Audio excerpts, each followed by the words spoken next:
വല്ലുപ്പയുടെ ഒരു ഉപ്പാപ്പയുടെ പ്രായമുള്ള ഒരു കിളവനെ, അതും സ്വന്തം ഷെയ്ഖിന്റെ ലോകം നിയന്ത്രിക്കുന്നവന്റെ വാപ്പയെ അടുത്തിരുന്ന ഒരു പൊതുവേദിയിൽ വെച്ച് പറഞ്ഞ വൃത്തികേടല്ലേ അത്? നിനക്ക് എന്ത് മാന്യത ഉള്ളത്? ഏത് സംസ്കാരം ഉള്ളത്? എന്തിനാണ് ചങ്ങാതി ഈ സ്റ്റേജ് കെട്ടിയത്? പിന്നെ എന്തിനാണ് ദജ്ജാലെ നീ മൈക്കിന്റെ മുമ്പിൽ വന്ന് ഒച്ച വെക്കണത്? ഇവിടെ നിന്ന് വരുന്ന ചോദ്യത്തിനും മറുപടി പറയാനല്ലേ നീ വന്നത്? നിങ്ങൾ ആ മഹാനെ ഇപ്പൊ കൂട്ടുപിടിക്കുന്നത് നിങ്ങൾക്ക് വേറെ ചില ലക്ഷ്യങ്ങളുണ്ട്, അല്ലാതെ ഷെയ്ഖ് ശംസുൽ ഉലമയോടുള്ള മഹബത്ത് കൊണ്ടൊന്നും അല്ലാന്ന് അരിയാഹാരം കഴിക്കുന്ന ആർക്കും അറിയാം. ആണടാ, ഞങ്ങൾക്ക് പേരോട് ഉസ്താദ് കനകദിലാവ് തന്നെയാണ്. എന്താ തർക്കം?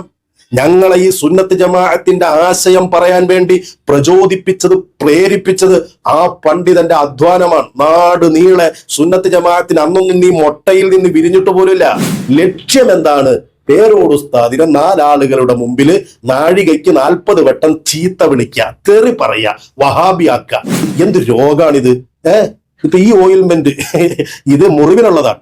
ക്രിമികടിക്ക് പറ്റുമോന്ന് എനിക്കറിയില്ല. പറ്റുമെങ്കിൽ വേണമെങ്കിൽ ഒരെണ്ണം മേടിച്ചു, ഇതിന്റെ ഫോട്ടോ നോക്കിയിട്ട്, എന്നിട്ട് മേടിച്ച് തൂത്താ മതി, അല്ലാതെ ഈ രോഗം മാറില്ല. ഇതാണ് നമ്മുടെ വിഷയം, മൗലാന പേരോട്. അവിടെ നിന്നാണ് നമ്മൾ തുടങ്ങിയത്. മൗലാന എന്നത് അള്ളാഹിനെ കുറിച്ചുള്ള വിശേഷണം പറഞ്ഞ ഭാഗമാണ് എല്ലാവർക്കും അറിയാം. അൻത മൗലാന. നമ്മൾ ആമന റസൂൽ ഓതി നോക്കിയാൽ അൻത മൗലാന എന്ന് കാണാം. അള്ളാഹിനെ കൊണ്ട് പറയാണ്, ഈ ഞങ്ങളെ മൗലാനയാണ്. ഹുവ മൗലാന വേറെ ആയത്തിലുണ്ട്. അപ്പോ ഈ ഇബ്ലീസ് മൗലവി രംഗത്ത് വന്നിട്ട് എന്ത് പറഞ്ഞു? വളരെ ശ്രദ്ധിക്കണം, പോയിന്റ് വളരെ വ്യക്തം. മൗലാന എന്നത് അള്ളാഹിനെ കുറിച്ച് മാത്രം പറയുന്ന പദപ്രയോഗമല്ല. അത് അള്ളാഹിനെ കുറിച്ച് പറഞ്ഞിട്ടുണ്ട്, സൃഷ്ടികളെ കുറിച്ചും പറഞ്ഞിട്ടുണ്ട്. കേട്ടോളൂ, മറുപടി കേട്ടോളൂ. ഇബ്ലീസ് മൗലവി വരട്ടെ. മൗലാന എന്ന പദം അള്ളാഹുവിനെ കുറിച്ച് ഖുർആനിൽ പറഞ്ഞിട്ടുണ്ട്. അതേപോലെ തന്നെ ആ പദം പടപ്പുകൾക്ക് ഉപയോഗിച്ചതും ഹദീസുകളിൽ അടക്കം നമുക്ക് കാണാൻ കഴിയും. എന്ന് പറഞ്ഞാൽ അത് അള്ളാഹുവിന് മാത്രം ഉപയോഗിക്കുന്ന പദമല്ല എന്ന് ചുരുക്കം. വളരെ പിന്നെ വ്യക്തമായിട്ടല്ലേ ഞങ്ങൾ പറയാറുള്ളൂ. കാരണം ഞങ്ങൾ സുന്നികളാണ്, ഇബ്ലീസ് ത്വരീഖത്തുകാരല്ല, പിഴച്ച ത്വരീഖത്തുകാരല്ല. അതുകൊണ്ട് പറയുന്ന ആശയം വ്യക്തമായിരിക്കും, കൃത്യമായിരിക്കും. മൗലാന എന്ന് പറയുന്ന ആ പദം പടച്ചോനും ഉപയോഗിക്കും, പടപ്പുകൾക്കും ഉപയോഗിക്കും. അതിൽ എനിക്കും തർക്കമില്ല, നിനക്കും തർക്കമില്ല. പിന്നെ നമ്മൾ അതിൽ തർക്കിക്കേണ്ട കാര്യമില്ല. പക്ഷെ പടച്ചോൻ എന്ന പദം ഞാൻ എത്ര ആവർത്തി പറഞ്ഞതാ. പടച്ചോൻ എന്ന ആ പദം അത് മലയാളികൾ അള്ളാഹുവിനല്ലാതെ ഉപയോഗിക്കാറില്ല. ആ പദം നിങ്ങൾ ഉപയോഗിച്ചത് കൊണ്ടാണ് നാടന്മാര് വരെ നിങ്ങളെ ട്രോളാൻ തുടങ്ങിയത്. എന്നിട്ട് നിങ്ങൾ ഇപ്പോഴും അതിനെ ന്യായീകരിച്ചുകൊണ്ടിരിക്കാൻ. എന്നിട്ട് ഇവൻ ചോദിക്കാൻ, ആ പദം ഉപയോഗിച്ചാൽ എന്താ പ്രശ്നം? ഇനിയിപ്പോ മൗലാന എന്ന് പറയാമെങ്കിൽ ഖാലിഖ് എന്നതിന്റെ അർത്ഥമായി വരുന്ന പടച്ചോൻ, അത് പദം എന്ന നിലക്ക് പ്രയോഗിക്കുന്നതിൽ എന്താ പ്രശ്നം? പ്രശ്നമില്ലെങ്കിൽ പിന്നെ എന്തിനാ ദജ്ജാലെ ഈ പാട്ടിറങ്ങിയ സമയത്ത് നീ അതിനെ എതിർത്തത്? കർശനമായി പറയുന്നു, ഞങ്ങൾ അതിനെ അംഗീകരിക്കുന്നില്ല, ഞങ്ങൾ അതിനെ തള്ളിക്കളയുന്നു. ബൂസൂരി ഇമാം ഞങ്ങളോട് പഠിപ്പിച്ചിട്ടുണ്ട്, നസ്വാറാക്കൾ ഈസാ നബിയെ കുറിച്ച് പറഞ്ഞതുപോലെയുള്ള വാക്കുകൾ പറയരുത്, അതിനോട് സാമ്യമുള്ളതുപോലെ ഞങ്ങൾ പറയില്ല, അതുകൊണ്ട് ഞങ്ങളെ ഇതും പറഞ്ഞു പേടിപ്പിക്കണ്ട എന്ന് അന്ന് പറഞ്ഞ് ഈ പാട്ടിനെ തള്ളിക്കളഞ്ഞത് എന്തിനാ? അന്നേ പറഞ്ഞുകൂടായിരുന്നു അങ്ങനെ പറയണതിന് പ്രശ്നമൊന്നുമില്ല എന്ന്. ഇപ്പോഴല്ലേ നിങ്ങൾക്ക് പ്രശ്നമില്ലാതായത്? എന്തുകൊണ്ടാ പ്രശ്നം ഇല്ലാതായത്? പേരോട് ഉസ്താദിനെ കുറിച്ച് മൗലാന എന്ന് പറഞ്ഞു.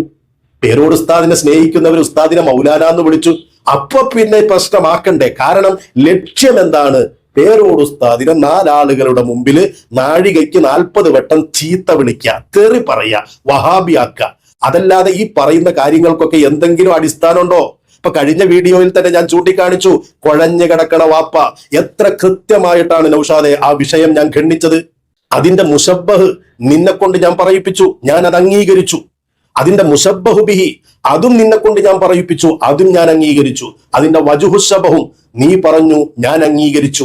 അത് വെച്ച് നോക്കുമ്പോ പേരോട് ഉസ്താദ് കുഴഞ്ഞു കിടക്കുന്ന വാപ്പയോടല്ല തിരുനബിയെ ഉപമിച്ചത് എന്ന് വ്യക്തമായിട്ട് പോലും, അത് നിനക്ക് ബോധ്യപ്പെട്ടിട്ട് പോലും ഇപ്പോഴും നീ ആ തോന്നിയാസം പറഞ്ഞുകൊണ്ട് നടക്കല്ലേ? നിങ്ങളുടെയൊക്കെ ലക്ഷ്യം ബഹുമാനപ്പെട്ട ആ പണ്ഡിതനെ ആക്ഷേപിക്കുക എന്നതാണ്. എന്നിട്ട് ആ പാട്ടുകാരൻ പേരോട് ഉസ്താദ് കനകനിലാവാണെന്ന് പറഞ്ഞപ്പോ ഇവൻ പറയാ, വല്ലാത്തൊരു കനകനിലാവ് തന്നെ. ആണടാ, ഞങ്ങൾക്ക് പേരോട് ഉസ്താദ് കനകനിലാവ് തന്നെയാണ്. എന്താ തർക്കം? ഞങ്ങളെ ഈ സുന്നത്ത് ജമാഅത്തിന്റെ ആശയം പറയാൻ വേണ്ടി പ്രചോദിപ്പിച്ചത്, പ്രേരിപ്പിച്ചത് ആ പണ്ഡിതന്റെ അധ്വാനമാണ്. നാട് നീളെ സുന്നത്ത് ജമാഅത്തിന് അന്നൊന്നും നീ മൊട്ടയിൽ നിന്ന് വിരിഞ്ഞിട്ട് പോലില്ല. സുന്നത്ത് ജമാഅത്തിന്റെ ആദർശത്തിന് വേണ്ടി ഓടി നടന്ന ആ പണ്ഡിതൻ ഞങ്ങൾക്ക് കനകനിലാവ് തന്നെ. നിന്നെ അങ്ങനെ ഒരാൾ വിളിക്കാനില്ലാത്തതിന് എന്തിനാണ് ഇങ്ങനെ ദേഷ്യപ്പെടുന്നത്? എന്നിട്ട് നീ എന്ത് ചെയ്ത്? മടവൂരിനെ കൊണ്ടുപോയി അതിന്റെ ദേഷ്യത്തിൽ പടച്ചോനാക്കി. ഈ കൃമികടിക്ക് ഞങ്ങളുടെ കയ്യിൽ മരുന്നില്ല. എന്നിട്ടോ ഇത് തന്നെ പേരോടത് പറഞ്ഞില്ലേ, പേരോടിനെ മൗലാന എന്ന് വിളിക്കാൻ പറ്റൂലേ, അതുകൊണ്ട് മടവൂരിനെ പടച്ചോനെന്ന് വിളിക്കാം. എന്തൊരു ന്യായമാണിത്? പേരോട് ഉസ്താദിനെ മൗലാന എന്ന് വിളിക്കുന്നുണ്ടെങ്കിൽ അതിന് കൃത്യമായ തെളിവുകളുണ്ട്. അത് ഇവനും അംഗീകരിക്കുന്ന തെളിവുകളാണ്. അള്ളാഹു അല്ലാത്തവരെ മൗലാന, മൗല എന്നൊക്കെ വിളിച്ചിട്ടുള്ള ഹദീസുകളുണ്ട്. അതുകൊണ്ടാണ് ഞങ്ങൾ പേരോട് ഉസ്താദിനെ മൗലാന എന്ന് വിളിക്കുന്നത്. എന്നാൽ പടച്ചോൻ എന്ന് വിളിച്ചതിന്, അല്ലെങ്കിൽ ഖാലിഖന, ഞങ്ങളുടെ ഖാലിഖെ എന്ന് റസൂലുള്ളാഹി തങ്ങളെ വിളിച്ചത്, ഗൗസുൽ ആദം തങ്ങളെ വിളിച്ചത്, CM വലിയുള്ളാഹിയെ വിളിച്ചത്, ഏതെങ്കിലും ഒരു വലിയനെ വിളിച്ചത് തെളിവുണ്ടോ? ഒരു പണ്ഡിതൻ അങ്ങനെ വിളിച്ച് കാണിച്ച മാതൃകയുണ്ടോ എന്ന മർമ്മത്തിൽ കൊള്ളുന്ന ചോദ്യം മിണ്ടാട്ടില്ല. എന്നിട്ട് ഇപ്പൊ പറയാട് അവൻ ആ ചോദ്യം ഉണ്ടാക്കി കൊണ്ടുവന്നതാ, അതിനൊക്കെ മറുപടി പറയലാണോ ഞങ്ങളുടെ പടിയെന്ന്? പിന്നെന്തിനാണ് ചങ്ങാതി ഈ സ്റ്റേജ് കെട്ടിയത്? പിന്നെന്തിനാണ് ദജ്ജാലെ നീ മൈക്കിന്റെ മുമ്പിൽ വന്ന് ഒച്ച വെക്കണത്? ഇവിടെ നിന്ന് വരുന്ന ചോദ്യത്തിന് മറുപടി പറയാനല്ലേ നീ വന്നത്? എന്നിട്ട് ഇപ്പൊ പറയാ ഉണ്ടാക്കിക്കൊണ്ട് വരുന്ന ചോദ്യത്തിന് ഞാൻ മറുപടി പറയാനൊന്നുമില്ല, ഞാൻ വിഷയം തിരിച്ചുവിടുകയാണ്. വിഷയം തിരിച്ചുവിടാൻ ഇബ്ലീസ് മൗലവി എന്തോ ഒരു ഉണ്ടാക്കിയ ചോദ്യം കേട്ട് വന്നിരുന്നു. ഇവിടത്തെ നേരെ വിഷയമാണ് ഞങ്ങൾക്ക് സമർത്ഥിക്കേണ്ടത്. ഇവിടെ മൗലാന എന്നത് പറയാന്നല്ല ഇനി ഇബ്ലീസ് മൗലവി അടക്കം പറഞ്ഞതാ. മൗലാന എന്നത് പടപ്പുകളെ കുറിച്ചും സൃഷ്ടാവിനെ കുറിച്ചും ഹദീസിലും ആയത്തിലുമൊക്കെ പ്രയോഗങ്ങൾ വന്നിട്ടുണ്ട്, അതുകൊണ്ട് പറയാം. ഇനി അതിന്റെ നേരെ ഇപ്പുറത്ത് കിടക്കുന്ന ഖാലിഖിലോ അവിടെ അതേ വിഷയല്ലേ വരണ്ടി? മൗലാന എന്നിടത്ത് പറഞ്ഞ ന്യായം എന്താ? അതന്നെയല്ലോ ഖാലിഖിലും വരേണ്ടത്. അവിടെ എത്തുമ്പോ പിന്നെ ഒരു മാറ്റി ചോദിക്കല്. എടോ, മാറ്റി ചോദിച്ചത് നീയല്ലേ. ആദ്യം അങ്ങനെ പടച്ചോനെന്ന് ഉപയോഗിച്ചത് നസ്വാറാക്കൾ ഈസാ നബിയെ കുറിച്ച് പറയുന്ന വാദമാണ്. അതിനോട് തുല്യമായത് പോലും ഞങ്ങൾ പറയില്ല എന്ന് പറഞ്ഞ് ആ പാട്ടിനെ ആദ്യം എതിർത്തത് നിങ്ങളാണെന്നല്ലേ അവകാശപ്പെട്ടത്. അന്ന് ആ പാട്ടിൽ പടച്ചോൻ എന്ന പ്രയോഗം പറയാൻ പാടില്ല എന്നായിരുന്നില്ലേ വാദം? പിന്നെ എങ്ങനെ അത് മാറ്റിയത്? സംഗതി മാറ്റിയത് നിങ്ങളാണ്. എന്റെ ചോദ്യത്തിന്റെ കുഴപ്പമല്ല. എന്റെ ചോദ്യം മൗലാന എന്ന് പറയാൻ, പടപ്പുകളെ കുറിച്ച് ഉപയോഗിക്കാൻ, അങ്ങനെ ഉപയോഗിച്ചതിന് മാതൃകയുണ്ട്, ഉണ്ടെന്ന് നീ അംഗീകരിക്കുന്നു. അംഗീകരിക്കുന്നില്ലെങ്കിൽ എന്നോട് ചോദിക്ക്, അങ്ങനെ ആരെക്കുറിച്ചെങ്കിലും ഉപയോഗിച്ചിട്ടുണ്ടോ എന്ന്. മറുപടി ഞാൻ പറയും. തിരിച്ച് ഞാൻ ചോദിച്ചു, പടച്ചോൻ എന്ന് ഉപയോഗിക്കാൻ എന്തു മാതൃക? ശംസുൽ ഉലമയിൽ മാതൃകയുണ്ട് എന്ന് പറഞ്ഞിട്ടല്ലേ കുറെ വേദി കെട്ടിയത്? ആ ശംസുൽ ഉലമ മശായിഖിനെ ഇവിടെ സ്ഥാപിച്ച ആളാണെന്നല്ലേ നിങ്ങൾ പറഞ്ഞത്? ശംസുൽ ഉലമയോട് നമുക്ക് ആദരവ് കുറവില്ല, മഹാനായ ഒരു പണ്ഡിതൻ തന്നെയാണ്. പക്ഷെ നിങ്ങൾ ആ മഹാനെ ഇപ്പൊ കൂട്ടുപിടിക്കുന്നത് നിങ്ങൾക്ക് വേറെ ചില ലക്ഷ്യങ്ങളുണ്ട്. അല്ലാതെ ഷെയ്ഖ് ശംസുൽ ഉലമയോടുള്ള മഹബത്ത് കൊണ്ടൊന്നും അല്ലാന്ന് അരിയാഹാരം കഴിക്കുന്ന ആർക്കും അറിയാം. അപ്പൊ പിന്നെ ഈ ശംസുൽ ഉലമയെ നിങ്ങൾ ഇങ്ങനെ മാതൃകയുണ്ട് എന്ന് പറയുമ്പോ, ആ ശംസുൽ ഉലമ CM വലിയുള്ളാഹിയെ ഇവിടെ സ്ഥാപിച്ച ആളാണെന്ന് പറയുമ്പോ ആ ശംസുൽ ഉലമ വിളിച്ചിട്ടുണ്ടോ എന്ന ചോദ്യം ന്യായമല്ലേ? മാതൃക വേണ്ടേ? എവിടെ മറുപടി? മറുപടിയില്ല. എന്നിട്ട് ഈ ചങ്ങാതി പറയാണ് നിങ്ങൾ ഉണ്ടാക്കിക്കൊണ്ടുവന്ന ചോദ്യത്തിന് മറുപടി പറയലാണോ ഞങ്ങൾക്ക് പണി? വിഷയം തിരിച്ചുവിടാൻ എന്തെങ്കിലും പറഞ്ഞാൽ ഞങ്ങൾ അതിന്റെ പിന്നാലെ വരുന്നൊന്നും വിചാരിക്കണ്ട. ചോദ്യം വിഷയത്തിൽ നിന്നുകൊണ്ട് ചോദിക്കണം. പണ്ട് കോട്ടക്കൽ സംവാദത്തിന് ചെന്നപ്പോ കോട്ടക്കൽ സംവാദമൊക്കെ നമുക്കറിയാം. അതിനാരാണ് പിന്തുണച്ചത് എന്നും ആരാണ് ഇരുത്തി പഠിപ്പിച്ചതെന്നും പഠിപ്പിച്ച് സംവാദത്തിന് പറഞ്ഞുവിട്ട ഉസ്താദിനെ തന്നെ അവസാനം വഹാബി എന്ന് വിളിച്ചതും, ഒരു മനുഷ്യന്റെ കുരുത്തക്കേടിന്റെ പതനം നമ്മൾ നേർക്ക് നേരെ കാണുന്നത് ഈ ദജ്ജാൽ മൗലവിയിലാണ്. ഒന്ന് ഓർത്തു നോക്കിക്കേ. സംവാദ വേദികളിലേക്ക് പറഞ്ഞു വിടാൻ വേണ്ടി കുത്തിയിരുത്തി പഠിപ്പിച്ച് പോയിന്റുകൾ എഴുതി കൊടുത്ത് പഠിപ്പിച്ച ഉസ്താദിനെ തന്നെ വഹാബി അല്ലേടാന്ന് വിളിക്കേണ്ട ഒരു അവസ്ഥയിലേക്ക് ഇവൻ എത്തിയിട്ടുണ്ടെങ്കിൽ ഇവൻ എത്ര കുരുത്തം കെട്ടവനാ? എന്നിട്ട് കോട്ടക്ക സംവാദം പറയട്ടെ. ചങ്ങാതി, ഞാനും നീയും തമ്മിലുള്ള ചർച്ചയിലെ ചോദ്യം വിഷയത്തിൽ നിന്നാണ്. നിങ്ങളുടെ വാദം എന്താണ്? മടവൂരാണ് പടച്ചോനെന്ന് പറയാൻ ഞങ്ങൾക്കൊരു പേടിയില്ല. അപ്പൊ ഞാൻ ചോദിച്ചു, അങ്ങനെ പടച്ചോൻ മടവൂരാണെന്ന് പറയാൻ ഏതെങ്കിലും ഒരു പണ്ഡിതൻ പറഞ്ഞിട്ടുണ്ടോ? ഏതെങ്കിലും ഒരു പണ്ഡിതൻ, നിങ്ങൾ ഈ വാദം ഉന്നയിക്കുന്നതിന് മുമ്പ് ലോക ചരിത്രത്തിൽ ഏതെങ്കിലും ഒരു പണ്ഡിതൻ ഏതെങ്കിലും ഒരു പടപ്പിനെ കുറിച്ച് പടച്ചോനാണ് ഇന്നാളെന്ന് പറഞ്ഞതിന് മാതൃകയുണ്ടോ എന്നാ ചോദ്യം. ഇത് വിഷയത്തിലല്ലത്രേ. പിന്നെ ഇപ്പൊ എന്റെ വിഷയം എന്താണ്? ആ പാൽക്കുപ്പി പയ്യൻ വന്നതോ? അതിനെക്കുറിച്ച് നീ പറഞ്ഞത് എന്തായിരുന്നു? ഞാനിപ്പോഴും അതിനകത്തായിരിക്കുന്നല്ലേ. ഒരു വല്ലുപ്പയുടെ ഒരു ഉപ്പാപ്പയുടെ പ്രായമുള്ള ഒരു കിളവനെ, അതും സ്വന്തം ശൈഖിന്റെ ലോകം നിയന്ത്രിക്കുന്നവന്റെ വാപ്പയെ അടുത്തിരുന്ന ഒരു പൊതുവേദിയിൽ വെച്ച് പറഞ്ഞ വൃത്തികേടല്ലേ അത്? നിനക്ക് എന്ത് മാന്യത ഉള്ളത്? എന്ത് സംസ്കാരം ഉള്ളത്? ഞാൻ സത്യത്തിൽ അങ്ങനെ ഒരു പദം പോലും ഉപയോഗിച്ചിട്ടില്ല. ഞാൻ ആ പാൽക്കുപ്പി പയ്യനെ പാൽക്കുപ്പി എന്ന് വിളിച്ചു. അത് കൊള്ളേണ്ടടുത്ത് കൊണ്ടിട്ടുണ്ട്. ഒരു മീശൻ താടിയും മുളക്കാത്തൊരു ചെക്കൻ വന്നിട്ട് പേരോട് ഉസ്താദിന് ദർസെടുക്കാൻ, കിതാബ് എടുക്കാൻ, എന്നിട്ട് പറയണതോ പാച്ചാ നോണ, മുഴുവൻ നോണ. ഇതിനെക്കുറിച്ച് ഞാനൊരു വീഡിയോ ഇറക്കിയപ്പോ ഇബ്ലീസ് ത്വരീഖത്തിന്റെ അകത്ത് വല്ലാതൊന്ന് പുകഞ്ഞെന്ന് തോന്നുന്നു. എല്ലാ ചൈത്താന്മാരും അതിനെക്കുറിച്ച് പറയുന്നുണ്ട്. നമ്മുടെ സമതും പറഞ്ഞിട്ടുണ്ട്. പിന്നെ മറ്റേ ചങ്ങാതി ഉണ്ടല്ലോ, തെറി പറയുടെ ചങ്ങാതി, അയാളും പറഞ്ഞിട്ടുണ്ട്, ഇവനും പറഞ്ഞിട്ടുണ്ട്. പാൽക്കുപ്പി പയ്യനെ വേണ്ടിയിട്ടൊക്കെ ന്യായീകരിക്കാൻ വരാതെ വിഷയം ഇതാണ്.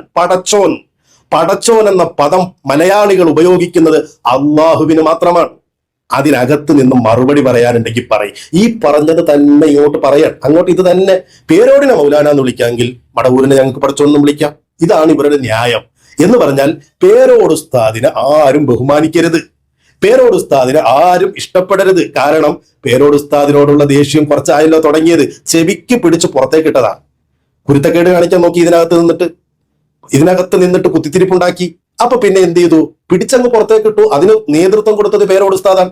ആ ദേഷ്യം ഇപ്പൊ പേരോട് ഉസ്താദ് ആരെങ്കിലും മൗലാന എന്ന് വിളിച്ചാൽ ഉടനെ തന്നെ അങ്ങനെയാ, എന്നാ പിന്നെ മടവൂരിനെ ഞങ്ങൾ പടച്ചോന്നും വിളിച്ചേക്കാം. പേരോട് ഉസ്താദിനോട് ദേഷ്യം തീർക്കാൻ എന്ത് രോഗാണിത്?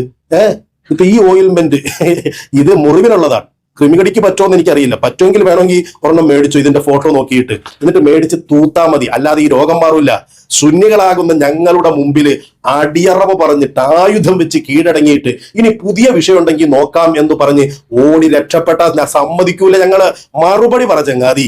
ഇബ്ലീസിന്റെ വിഷയത്തിൽ ഞാൻ ചോദിച്ച ചോദ്യം ഒരു മനുഷ്യനെ വെല്ലുവിളിക്കാൻ പറ്റുന്നതിന്റെ അങ്ങേയറ്റം വെല്ലുവിളിക്കുന്ന ഭാഷയിലാ ചോദിച്ചത്. അതിനെക്കുറിച്ച് നീ മിണ്ടിയോ? മറുപടി ഉണ്ടെങ്കിൽ പറ. രണ്ടാമത് നീ പറഞ്ഞു ആദ്യം ഈ പാട്ടിനെ വിമർശിച്ചിട്ട് അത് നസ്വാറാക്കൾ ഈസാ നബിയെ കുറിച്ച് പറയുന്നത് പോലെയാണ്, അത് പറയരുതെന്ന് ബൂസീരി ഇമാമ് പഠിപ്പിച്ചിട്ടുണ്ട്. അന്നത് കുഫറായിരുന്നു. ഇപ്പൊ എന്താ നിനക്കത് കുഫർ അല്ലാതായി മാറിയത്, തൗഹീദായി മാറിയത് എന്താ? അപ്പൊ പിന്നെ അന്ന് പറഞ്ഞതിനെ കുറിച്ച് ഞാൻ ചോദിച്ചതിന് മറുപടി ഉണ്ടോ? ഉണ്ടെങ്കിൽ മറുപടി പറ. അതേപോലെ ഈ പാട്ട് ശംസുൽ ഉലമയിൽ മാതൃകയുണ്ടെന്നല്ലേ, ചെറുശ്ശേരി ഉസ്താദ് മഹാനാണെന്നല്ലേ, ഇങ്ങനെ ഏതെങ്കിലും ഒരു പണ്ഡിതൻ അവര് പടച്ചോനാണ് എന്ന് പറഞ്ഞിട്ടുണ്ടോ? പടച്ചോൻ എന്ന പദം അള്ളാഹുവിനെ കുറിച്ച് മാത്രമേ മലയാളികൾ ഉപയോഗിക്കാറുള്ളൂ. ആ പദം ഏതെങ്കിലും ഒരു വലിയനെ, ഏതെങ്കിലും ഒരു പണ്ഡിതൻ ഉപയോഗിച്ചിട്ടുണ്ടോ? ചോദ്യം കൃത്യമാണ്. സ്വഹാബികൾ, താബിഉകൾ, തബഉ താബിഉകൾ, അഇമ്മത്തുകൾ പോട്ടെ, കേരളത്തിലുള്ള മഹാരഥന്മാരായ തലയെടുപ്പുള്ള പണ്ഡിതന്മാർ, അവരാരെങ്കിലും ഈ പദം ഉപയോഗിച്ചതിന് തെളിവുണ്ടെങ്കിൽ അത് കൊണ്ടുവാ. അല്ലാതെ പേരോട് ഉസ്താദിനെ മൗലാന എന്ന് വിളിക്കാമെങ്കിൽ ഞങ്ങൾ മടവൂരിനെയും പടച്ചോനാക്കും എന്ന് പറഞ്ഞാൽ രക്ഷപ്പെടില്ല നൗഷാദെ. അള്ളാഹു നിങ്ങൾക്ക് ഹിദായത്ത് തരട്ടെ, നല്ല ബുദ്ധി തരട്ടെ. ഈ പിഴച്ച ത്വരീഖത്തിൽ നിന്ന് രക്ഷപ്പെടാൻ അള്ളാഹു നിങ്ങൾക്ക് തൗഫീഖ് തരട്ടെ.